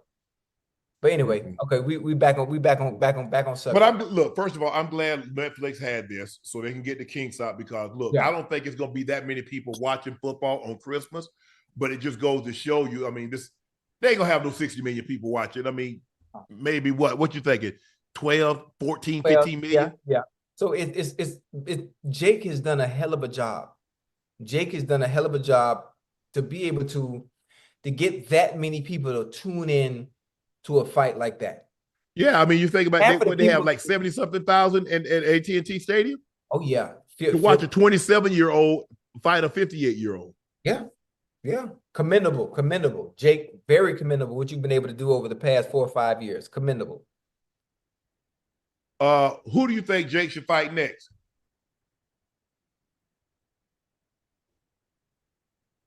You? Yeah. Okay. Might as well. You know, you got to deal with somebody that's much more athletic than you, someone that's in shape, that has stamina, that has the footwork of a motherfucking cheetah, that can move, that can dodge. I can fight on the inside. I can fight mid-range. I can fight from a distance. I can dance on you. I can hit you when I want to. Ocho, don't get in the pocket. Don't sit in the pocket, Ocho. Huh? Get on your bike and just run around. Don't No. I ain't getting on the bike. I ain't getting on the bike. I've been training. Listen, I've been training with goddamn Bozy Ennis and Mike been training. Mike Tyson was training too. Let me finish.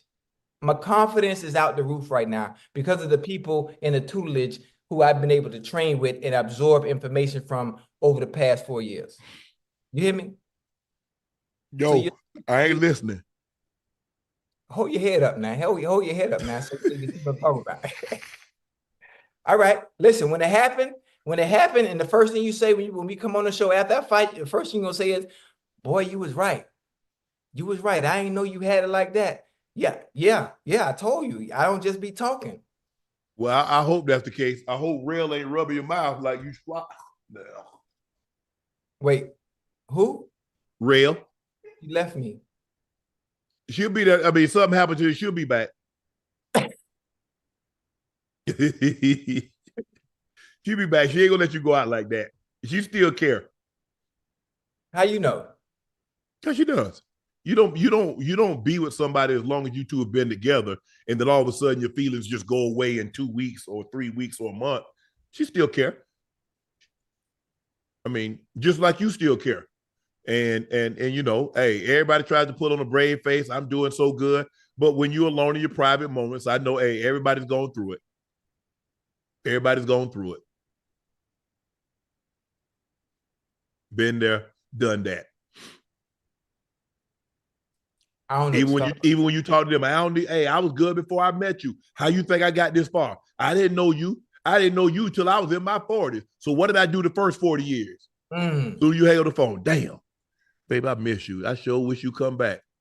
I'm sorry. That's what you say to yourself. You got to stand. You got to stand on that for a little while. Just like women say things that, hey, I can do without you. You not the only this, blah blah blah. Get it. Everybody's been there. Yeah, it's only one me. I don't give a fuck where you go. It still ain't gonna be me. Shit.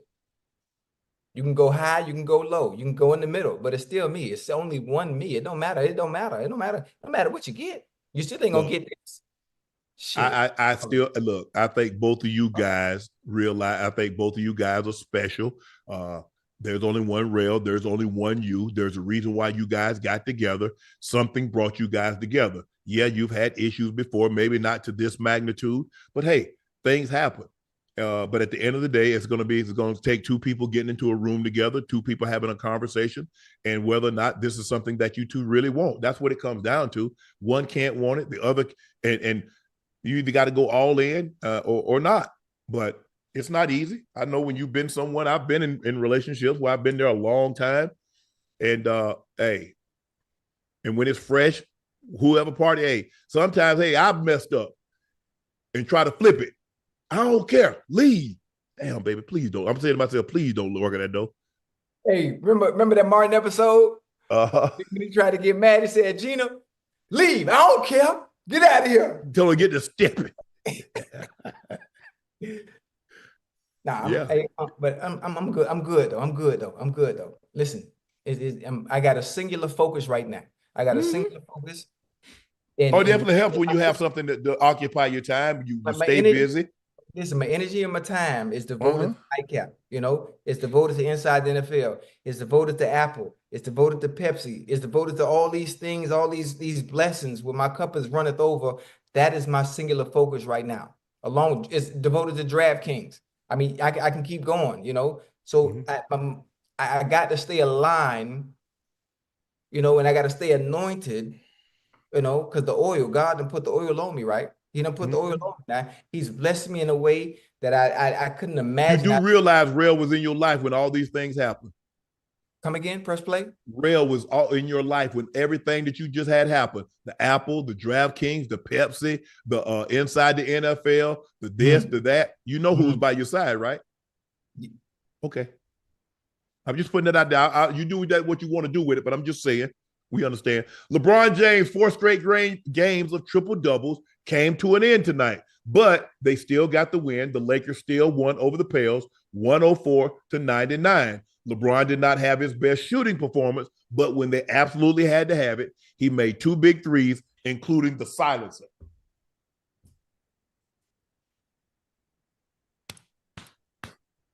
Hey, LeBron, man, let me ask you a question, huh? Yes. What are the chances we see a LeBron again? We've never seen it. Is it possible? Is there anybody in NBA that can come close to the longevity and the consistency year in and year out that could at some point reach the plateau in which he has. But we're assuming that this is it. I can see him playing another 2 years. Yeah, he said it. He said he see himself playing another 1 or 2. I mean, think about it. He's averaging. He had 21 points, 7 rebounds, 5 assists last night after a string of 4 straight triple doubles. Anthony Davis has been out the charts. Anthony Davis had 31 and 14 tonight with a block and 2 steals. He's been sensational. It's not that the longevity, it's the level in which he played at. Yes, yes. That's what's so impressive. Am I impressed that, I mean, for someone to have the longevity? See, like the thing that was impressive about Tom was the level in which he's playing at. We've seen guys play into their 40s, but they didn't look like that. Right. We've seen a lot of basketball players, Vince Carter played into his 40s, Dirk Nowitzki, Kevin Garnett, Kevin Willis, Robert Parrish. Most of the time, it's bigs. Right. Most of the time, it's a big. Kareem, they go down, get on the block, blah, blah, blah. But, for Vince to play 22 guards, LeBron's handling the ball. LeBron's getting up and down the court. LeBron ain't just going down and getting on the block and posting up. Right. So I don't think so, Ocho. I don't want to be one of those guys to say never, but I don't think we'll see it in my life. I don't think I'll see it in my lifetime. Right. Now, maybe my kids will see it, but I mean, for a guy to play at that level, he's probably going to average somewhere around 23 to 26 points a game. He's going to probably be 8 and 8 or 8 and 7 assists to rebounds.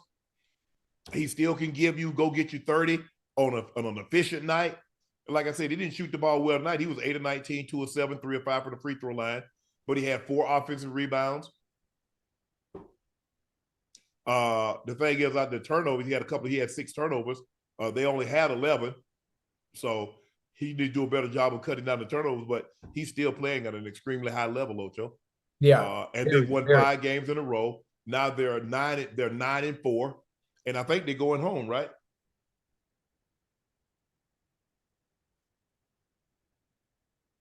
I think they go home now. I think they have like a 4 or 5 game road trip.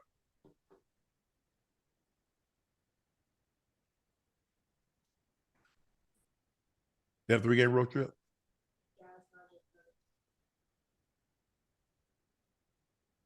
Who they got? Yeah.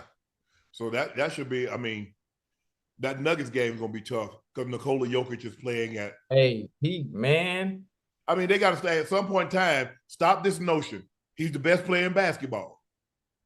Whoa. It is what it is. Best? He's the best player in basketball. What about Luka? What about AD? Ja Morant, Kevin Durant, Anthony Edwards.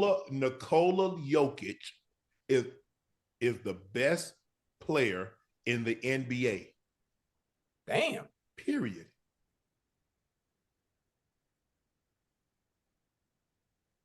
I wish it was something I could tell you different, Ocho. Do you see the numbers that he's putting up?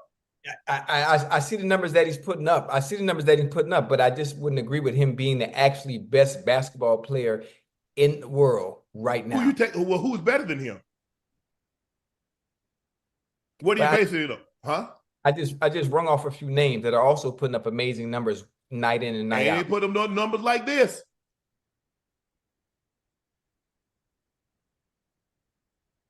Damn. 29, 14, and 12?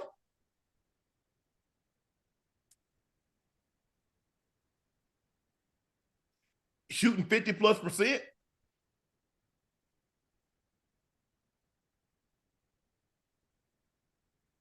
Damn, hold on. Now you got my data bank is working right now. Hold on now. So you like him over Jason Tatum too, right? Yes, I think he's the best. I think he's the best basketball player. His IQ is off the charts. That's why his assist total is so high. Now he can rebound. Now he's giving you 30. And he's giving you 30, shooting 50+% from the floor. He's really efficient. He's not a volume shooter. He's efficient. Yes. He's averaging 30 points, 14 rebounds, 12 assists. He's shooting 56% from the floor. He's 5th in scoring, 1st in rebounding, 1st in assists. He's 15th in field goal percentage. Chat. The chat would know. Chat, do y'all agree with Unc? If there's somebody you feel that is better than Nikola Jokic, that you would view as the best basketball player in the NBA, can you please just give me some names? I don't have numbers in front of me right now. This is a good one. I like it. I see you. Okay, somebody said, he has a title. He has a finals MVP. He's won 3 MVPs in the last 4 years. Uh-huh. And there's nobody better than Jokic. Oh, you know what? Unc, half of the chat is agreeing with you, so I can't even come up with an argument. No, he's playing out of his mind, Ocho. He's playing out of his mind. Oh, well, somebody did say they think Luka is just as good. But I'm sure they probably give the edge. But Luka is not as efficient. Luka is a volume shooter. Right. What about SGA? Shai Gilgeous? Yes, I like Shai, just not over Luka. Okay. I like Giannis, not over Luka. I like Embiid, not over Luka. JT, not over Luka. Hold on. Matter of fact, I'm glad you just said that. Embiid, he plays every other game, right? Yes. Because of his size, his knees, the injuries. Well, isn't Joker maybe a little shorter? Yeah, but Joker's not nearly as heavy. Okay. Luka is averaging 29 points a game. That's 6th in the NBA. He's tied for 27th with 8 rebounds. He's tied for 8th in assists. He's shooting 43% from the floor, which is 100. 5th, 1st, 15th. Oh, that's crazy. He is. But also, things can change because it's still early in the season. Oh yeah. But the thing is, he's gonna get you double digits in rebounds. The question is, can he average a triple-double by getting you the double-digit assists? Now, would I be surprised if he ended up averaging 27, 28 points a game, 11, 12 rebounds a game, and 9 assists? No, absolutely not. Absolutely not. But he's legit. And from the very first time I saw him, yeah, he's the real deal. Inside the NBA will move to ESPN in 2025. A licensing deal with TNT. The deal will see TNT Sports continue producing the show, but it will air on ESPN. For fans, the biggest news that Charles, Shaq, Kenny, and Ernie will still be on our television. So that means it's still going to be produced out of Atlanta because Ernie said he ain't going nowhere. Studio J. Yes. He's not going anywhere. And Chuck, that's a short trip for Chuck. Shaq has a place in Atlanta. Shaq has a lot of places. Kenny, but I'm glad they're staying together. I am. Yeah. They're the go. They're what Howard Cosell and Don Meredith and what they were for Monday Night Football. Right. Yeah. They work very, very, very, very well together. The chemistry is unbelievable. It's unmatched. There's really no one else you can take out and plug someone else in and think the show would still be the same. So I'm glad they are coming back. That's years of chemistry, Ocho. That's years of understanding each other. Right. Shaq and Kenny going at it. 1 minute they're best friends, the next minute they want to tear each other heads off. They're making fun of Kenny running to the board. Kenny with the kickstands. But and Ernie is the perfect traffic cop. Oh yeah, most definitely. Boom, boom. He getting his little digs in here and there, Ocho, but he doing passing that thing off to everybody. He magic. Go ahead. Remember Kenny and Shaq was running to the board. Yeah. They were with each other. You pushed Shaq into the goddamn Christmas tree. But Shaq beat him. Shaq beat him when Shaq had just was like probably a couple of months removed from having his hip replaced because Shaq had his hip replaced. Shaq beat Kenny. And Shaq, a lot of times Shaq wear house shoes, wear bedroom shoes. Right. But Shaq, even Chuck beat it. To the board? Yeah. Man, that's yeah. funny. Man, and you know when Jamal Crawford or Draymond or somebody else, they beat him all the time. They just blow the dough. They just blow the doors off him. So Ocho, Meg the Stallion, Glorilla, discussed never going into the ocean again because aliens are in the water. Megan said, I will not go into the ocean no more. The rabbit hole I went down that ish monster soup. Who would want to get into an ocean again? There's like all the monsters reside. They think aliens are up, they're down. Look at a crab.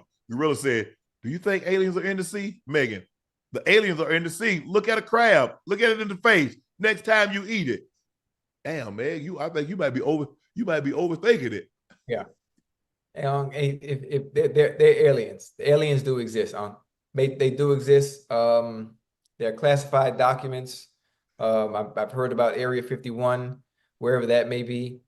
Aliens do exist. The government is very good at hiding things like this, but it ain't in no goddamn water. It ain't no goddamn sea. I doubt that. There's extraterrestrial life. I'm not sure where it is, but it's definitely not in the sea. People have been in the sea in the ocean for how long? We have seen no signs of extraterrestrial activity coming from the sea, but it's always been in the sky. That's where it probably is. You ain't never seen it, so how you know? I don't need to see it. I mean, I haven't done. It's not like I've done any extensive research on it, but anytime. So how you know then? That's what you say. You say ain't nothing come out the sea. You ain't never seen it in the sea or the air.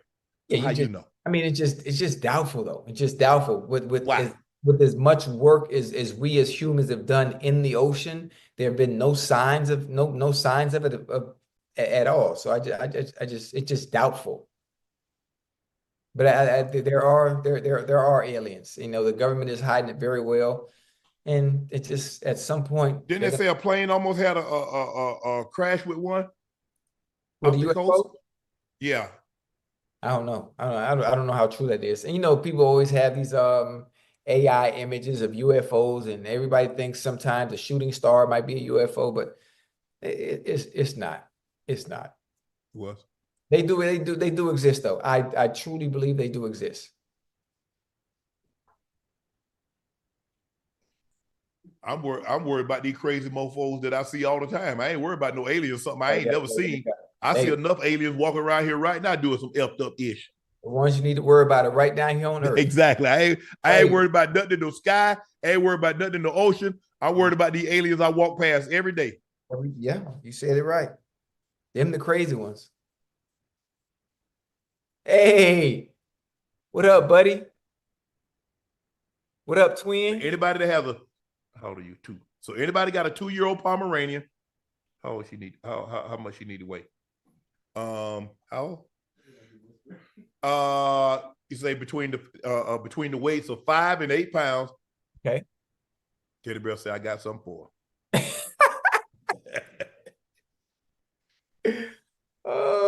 I got something for her.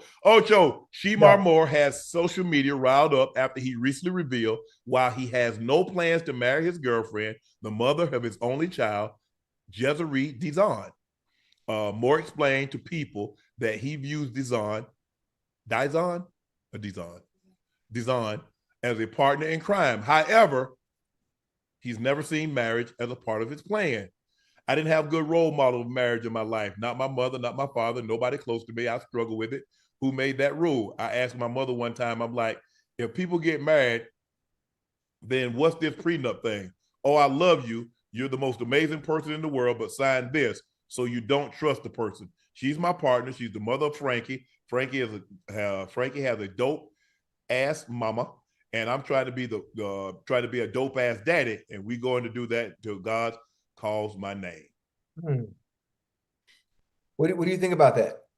When I hear people talk about marriage in general, and what it entails, there's documentations that binds you legally by contract, you know. And I understand this part where he also says that we do love each other. We're willing to spend the rest of our lives together, but before we do so, let's protect ourselves when it comes to our assets. So that. Well, let me ask you a question. When he entered in the contract to work on that TV show, did he sign a contract? Why sign the contract? They said they wanted to hire you. You said you was going to work, so why sign a contract? See, before people started pulling bull jive, a contract was simply a meeting of the minds. But what happened? You say one thing, I say another, and then we come down to it. I don't get paid, and then I don't know why. So they said, you know what? Let's put it on this 8x10. Let's put it on the. Hey, put it there. That's why you do it. I got a question for you. Yeah. So it seems like you all for marriage, as am I. The documentation and I'm signing a prenup. Yeah. You all for the prenups and all that. Hell right? yeah. So where's the benefit in marriage? Who's the beneficiary? Look, the man or the woman? Because who loses everything in marriage? The man or the woman?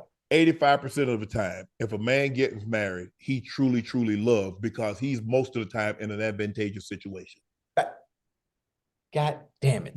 There's no, and listen, I'm not saying always, not every time, because there are sometimes men get married and women have more. But more times than not, it's the man. And so I'm just going to, look, I want my partner to be, but you not finna come in and be with me for 5 years, 10 years, and think you about to walk out here with half. Oh, no. Oh, shit me, because that's exactly what they're going to do. That's exactly what they've always done in general. That's why I say when I think about the idea and the ideals of marriage in general, most of the time it benefits the woman, especially on the back end when things don't work. Even with that, even with the statistics, with the divorce rate still being extremely high and continuing to climb, I still would love to be married. I still would love to be able to share my wins with someone. I would love that. Oh, I get it too. Everybody keep talking about, I feel a prenup is setting you up for failure. Well, why sign a contract? Why sign a contract to go to work? That's setting you up for failure because that's telling you don't trust your boss. So you don't trust your partner if you have to have a contract legally where it says, listen, I just want there to be an understanding because how many times you say, I don't want nothing from you. I don't want nothing from you. And the minute you get in a position to get something, you want everything. So I just want this paper that says, okay, this is what you're going to get. Nothing more, nothing less. Half of the time, marriage is a business construct. You know that. Yeah. It's a business, I don't want to dive deep into it, but it's something that I do value, something that I do like and want. I'm gonna get it too. You hear me, Unc? Yeah. I'm gonna get it. I'm gonna get my family. I'm gonna get that marriage, and it's gonna happen. It's gonna happen. Yeah. But look, that's man. I don't get. Look, you really want to do? You don't want to get married? Okay, bro, you ain't got to get married. But you don't want to sign a people sign a prenup. Some people don't. I mean, I can see Ocho. Ain't no problem if we come in together and like I'd have got married when I was in college. Okay, right. We ain't got nothing. But how you come in? I'm worth X, and then you come in and then all of a sudden I'm gonna be half the man I was when I met you. Monetarily. Come on now. That don't seem fair to me. Yeah. Here's what happened during the divorce. They take half the money and all the hoo-ha.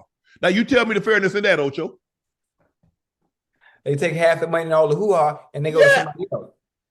And then some other dude enjoying all your hard work, all your hard work. Yeah, I don't like that part. Hey, statistically, it's scary. So I understand what he's talking about. So that's my thing, man. Oh, hey, Judge, hey, hold on. How much you say she get? I mean, I should be able to go over there on a Monday and a Thursday, oh, Judge. Come on now. Damn. Hook it up. Hey. You got to put that in the contract. You got to put that in the prenup. Yeah, but hey, if we happen to break up, I still have access on a Monday and a Thursday to get some of that hoo-ha. And you taking half the money? So you gonna take all the money? You gonna take half the money, all the hoo-ha. So what's in it for me? Again, which is why marriage is not beneficial to the man and never has been. And then he up here in the house with the pool, 7-bedroom, 6 bath, driving your car. Yeah, because she won the cars now. She won the cars in the divorce settlement. So she and your BMW. Yeah, he driving your BMW 780i, whatever it is. We over there, we over there, oh, holidays. Fix an extra plate for you, boy. Are you gonna be over there with him? For sure. Honey, I'm home. Oh, my bad. Hey. Quita, I'm home. Hey, I got a kid, everything, Ocho. Hey, when you know what I thought about Unc, man. I was thinking about it.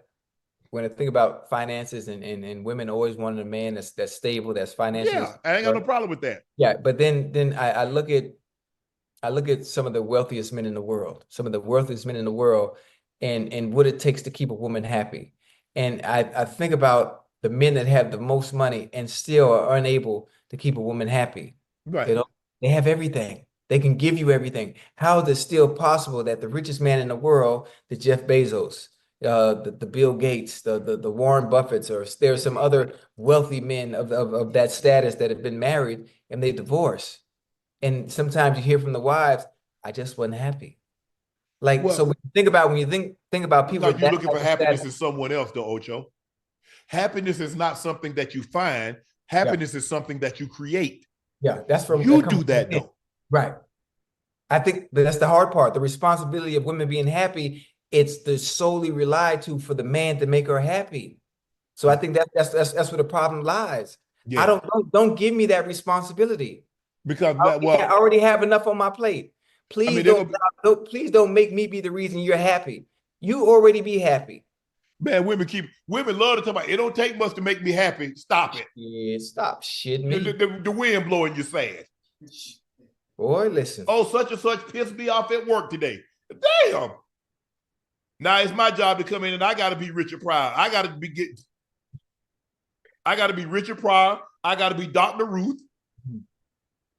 And the funny thing, when you ask the question, just say you line up 100 women. You line up 100 women, you ask 100 women the same question. What makes you happy?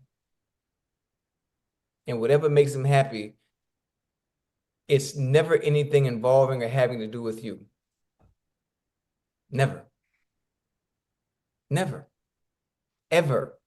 And they say, oh, it's so easy to make you happy. But if it's so easy to make you happy, how come nobody's been able to do it?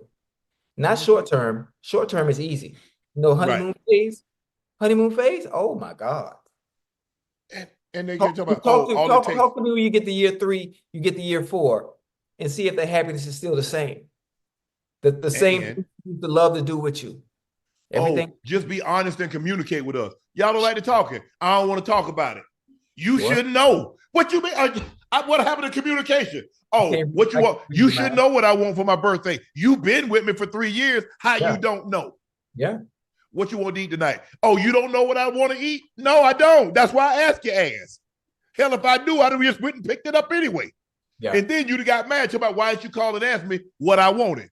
Yeah. Hey, it's difficult. It's difficult. It's difficult. I say it all the time. It's impossible to keep a woman happy long term. Long term.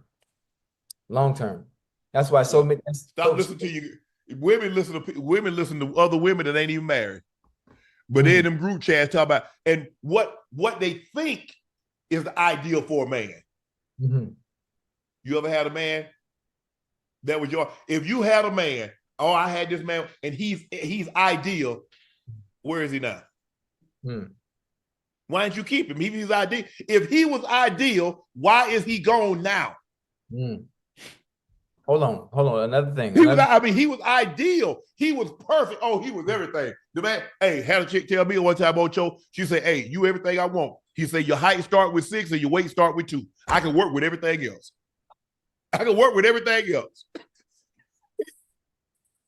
So I'm just trying to figure out, Ocho, if he was ideal, why are we here?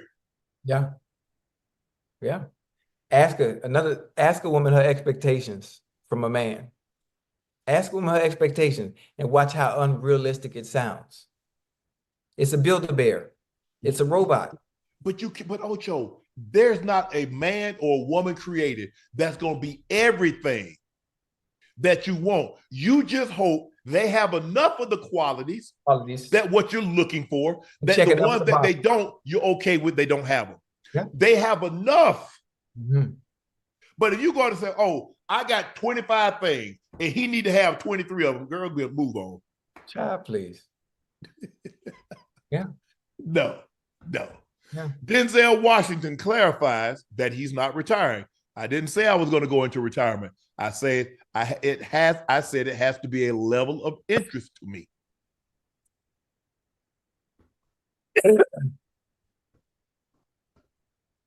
He ain't going nowhere. No, he just says basically he said, I just want to work with the best. Mm-hmm. I think that Black Panther, Ryan Coogler, he's doing something with him. He's always done something with the Scotts, Ridley Scott. Yep. That's been Spike Lee. Obviously he's done a lot with Spike Lee, Inside Man, Devil in Blue Dress. Yeah. He done Harlem Blues. He's done those are Spike, but he Ridley Scott. I think he used to do some stuff with Ridley's brother. Yeah. But look, then at this point in time, he can do whatever he want to do. He can, but the roles that he takes at this point in his career have to be right. Yeah. Mo Better Blues. Yeah, Mo Better Blues. I remember Gladiator. You got Gladiator 2 coming out. Gladiator. Yeah. That's Ridley Scott. Yeah, come out next week, right? Next week? I think the 22nd, if I'm not mistaken. Yeah. Antoine Fuqua did Training Day. Oh, yeah. Mm-hmm. I think Antoine did Equalizer also.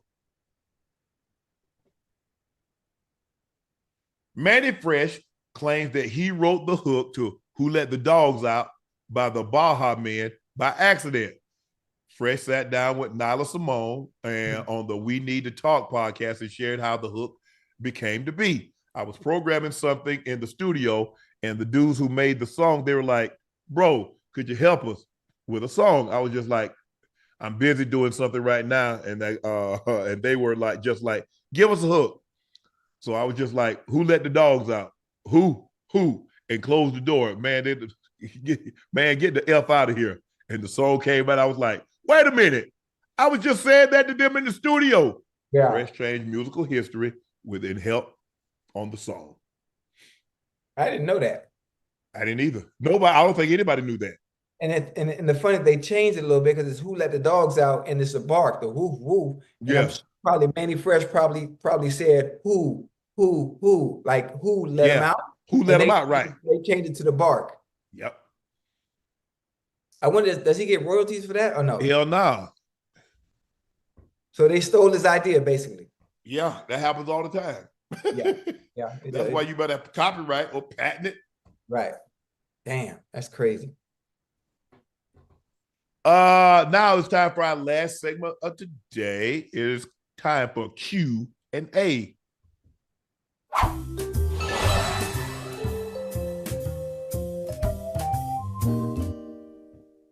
Cali boy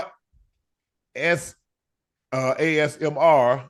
Sup, Unc Ocho? Saw you at the game today. I was dripped out my Nightcap shirt. P.S. Should Trey Lance start?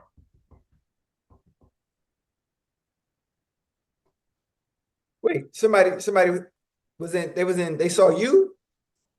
I wasn't at the game? Yeah, but it was freezing cold. What he had on the nightcap out there in that cold, but it was freezing out there, boy. Ocho, what you want me to say? You want me to call the man? I'm just saying, I wish I would have saw him. Yeah, that Boulder atmosphere was nice, man. Man, hey, Ralphie, you know the buffalo? Yeah. It's a girl. Ralphie's a girl. Yeah, everybody knew that, Ocho. A girl named Ralphie? Yeah. And then I was expecting to see this big ass buffalo come out. Man, she's so little. She's so little. I'm like, this is it? She's still 1,000 pounds, Ocho. Yeah, but she's little, Unc. Like I'm telling you, if you see her, I've seen her when she came out, and I'm looking like, what? Like, yeah, I can handle that. Or what do you want? Bodacious to run out there? You wanted when you think of a buffalo, when you think of a full size buffalo, they are huge. So let me ask you a question. Who's going to hold a full-size buffalo? The men. There are 3 men on each side of the buffalo, huh? Yeah, but you think they're going to hold a 1-ton buffalo? Yeah. Yeah. Get me out there. Get me out there. Clearly, you've never been on a farm. And Unc, first and second of all, I've never you been on do the know farm. animals that have testicles, males. Right. Mm-hmm. That's why they use females, huh? I know. Okay. I understand. I was expecting Ralphie to be this, enormous, and it's like, oh shit, look at Ralphie. But it was like, oh look, he's so cute and little. He was like teddy bear. No, he ain't like teddy bear. J-Back said, yo, Unc Ocho, what's some of the things you heard from defenders at the line of scrimmage? Something crazy or some outlandish trash talk? Let me see. Who talked back to me? Nobody ever talked actually during the game. The only person who talked previous to the game was Fred Smoot. I'm not sure if people in the chat are familiar with Fred Smoot. Legendary player. I think he went to Mississippi State, if I'm not mistaken. He talked. Fred talked. He talked when he losing. You could catch a ball him. He's still talking. Yeah. He's probably the only one that really talked to me. Nobody else really. No, they ain't talk. They was given specific instructions not to talk. Because I was a talker. Yeah. Normally started out, jovial. But they started talking crazy. So I was like, oh, whoa. Don't do that. 4KT say, what if the NBA, NFL, and NBA switch draft systems? The Pistons would get the number 1 pick every year. Yes.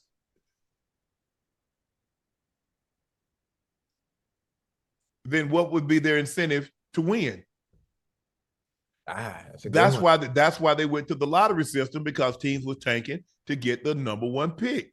Right. So no, we got to make it so, hey, okay, you might have the worst record and you might have the most ping pong balls, but there's no assurances that you're going to get the number 1 pick. Right. Unless you're San Antonio, and they seem to always, when they're in the lottery, they get the number 1 pick every damn time. Mm-hmm. How the hell you get David Robinson, Tim Duncan, and Wemby? They no damn good karma.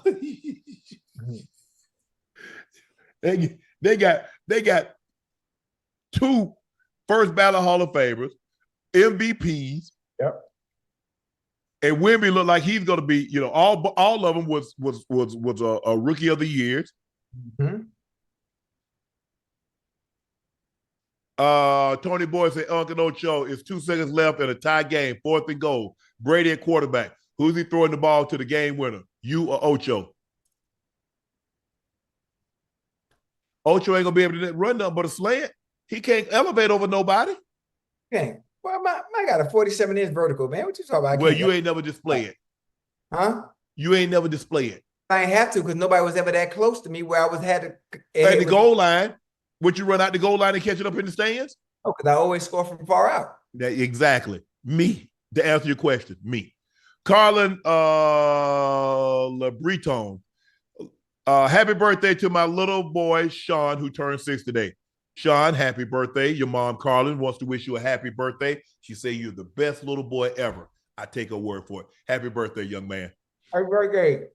G Knox 171, Unc Ocho are my 2 favorite people. My name is Greg. Can you wish my wife, Rhea, and son, Tez, happy birthday? Can you get Dr. Rachel Ross on Nightcap? She promotes men, prostate, and sexual health. Oh, yeah. Hey, Rhea and Tez, happy birthday. Greg wanted to wish you, the wife and his son, a very happy birthday. It's funny, y'all got the same birthday, I'm assuming. Maybe it's a couple of days apart, but he wanted to wish both of you a happy birthday because we're on tonight. So Rhea, Tez, happy birthday. Greg, thank you for your support. Appreciate you watching. Appreciate you listening. Appreciate your support. Everybody at Nightcap, appreciate you. Rachel Ross, I'm not familiar with her, but but I'm gonna do some research.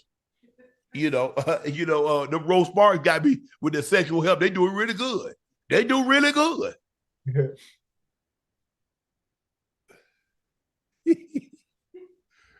Hey, why you keep on laughing? You know who Rachel Ross is? Oh.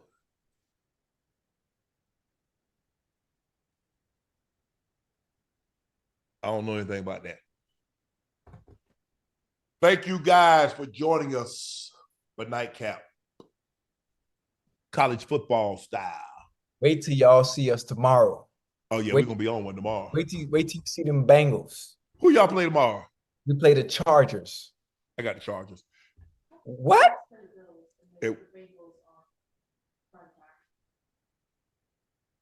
They probably wouldn't let them flex out of it. They don't. Not in no Sunday Night Football. Absolutely not. Thank you for joining us for another episode of Nightcap. I'm your favorite Unc, Shannon Sharpe. He's Ocho, the Bengal Ring of Fame honoree, Liberty City's own, the Pro Bowler, the All-Pro. That's him. Shadow boxing on the radio, on your screen. Please make sure you hit that subscribe button. Please make sure you hit that like button. And guys, go subscribe to the Nightcap podcast feed wherever you get your podcast from. Every subscriber counts. We thank you for counting. We thank you for mattering. We thank you for your support. Check out Shea by Le Portier. We have an abundance in stock. And if you can't find it in a city or state near you, we'll ship it directly to your door. You got the holidays right around the corner, Thanksgiving, Christmas, and New Year's. We want to make sure you have a very, very festive holiday season. And please drink responsibly. Check out my media company page on all its platforms. That's Shay Shay Media, and my clothing company. That's 84 with 84 being spelled out.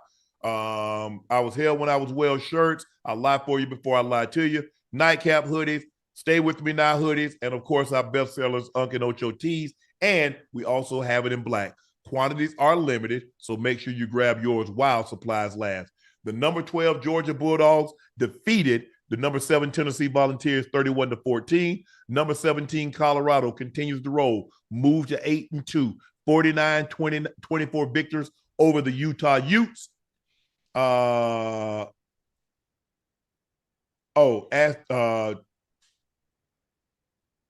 Travis Hunter had 5 catches for 55 yards, a 5-yard rush touchdown, 3 tackles, an interception, and 1 pass breakup. He's now DraftKings betting favorite to win the Heisman. Florida defeats LSU 27-16.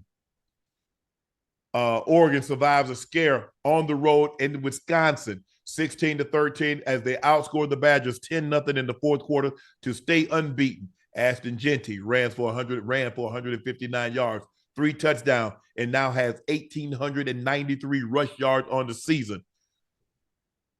Deshaun Mitchell. Hey, and shout out to Savannah State's own Deshaun Mitchell, broke Shannon Sharpe's record, single game record that he set in 1989 with a 12-catch, 227-yard, 2-touchdown performance. Deshaun, congratulations on the record. Congratulations on being named first team all-conference. And very interesting and cool story. Sorry that it had to be, it's like this, but Money Williams, he is a player from Montana, correct? Yeah, he scored 30 of Montana's 57 points on 8 of 15 shooting, 4-7 from the 3, but he lost both of his parents. His sister and he took over the responsibility of raising the younger siblings. There are 3, and they've already raised $128,651 of the $150,000 goal, which I believe will rise. Congratulations, Money. Sorry about the hardship. Sorry that what you're going through, but you're doing what your mom and dad, I'm sure they would be extremely proud of you and your sister for doing the right thing. Prayed up for you, bro. Thank you for all that you've done for your siblings, and we wish you nothing but the best. Thank you for joining us for Nightcap. We will see you tomorrow.